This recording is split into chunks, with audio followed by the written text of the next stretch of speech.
nyo, i-click nyo po siya ng isang click lang.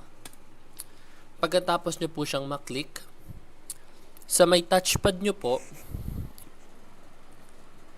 yung lower right part po ng touchpad nyo is napipindot po yon.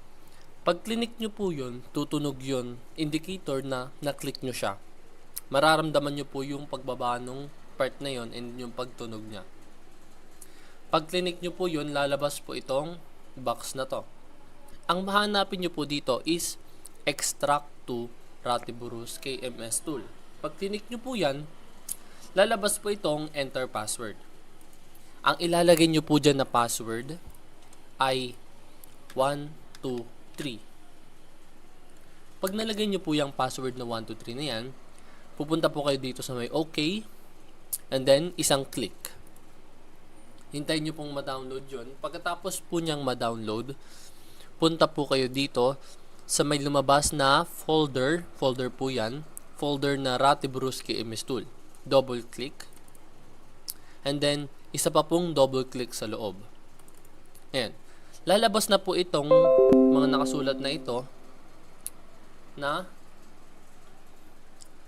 Defender, KMS tool portable, KMS tool unpack, readme and zip password 123.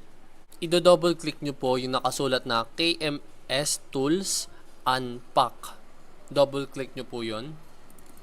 And then i-yes nyo po kasi may lalabas po dyan na box na do you want to allow this app. And then yes nyo po. And then nakasulat po dyan is unpacking. Ngayon, may lalabas po dyan na block na rectangle na nakasulat delete KMS tools unpack. Pipindutin nyo po yung no. Isang click lang po sa no.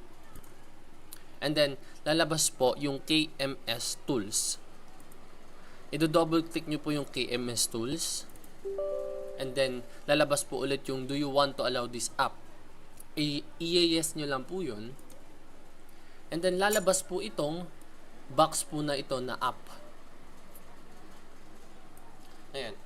Kapag po lumabas itong box po na ito na app, hanapin nyo po dito is yung Office 2021 install. Pag click nyo po yung Office 2021 install, lalabas po itong Office po na ito kung saan dito nyo pa i-download yung Microsoft Office nyo. Kailangan kung makikita nyo po dito Microsoft Office 2019-2021, ayan po yung dapat nakapindot sa inyo, 2019-2021.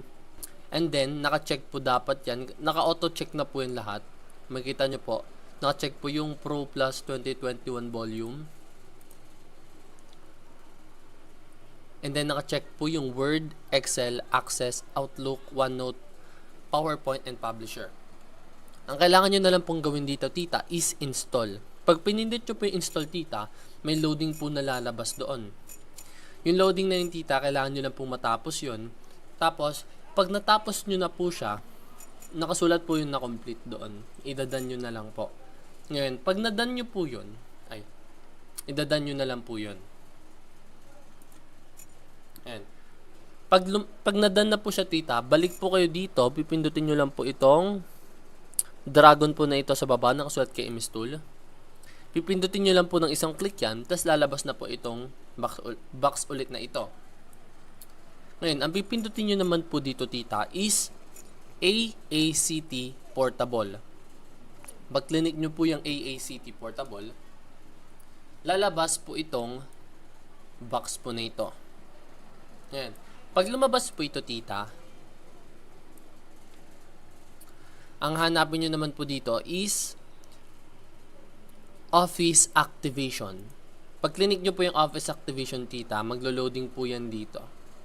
And then, hintayin nyo lang po matapos yun. Sa akin po kasi tapos na, kaya yun, mag-activate ulit siya sa akin. Pero tapos na po siya. Lalabas po yung nakasulat na Product Activation Successful. Ibig sabihin po, pwede nyo na magamit yung Microsoft Office nyo ng tuloy-tuloy. So, may type here to search nyo po, Click nyo po doon, and then i-type nyo po Word. W-O-R-D. Ngayon, lalabas na po yan. Word.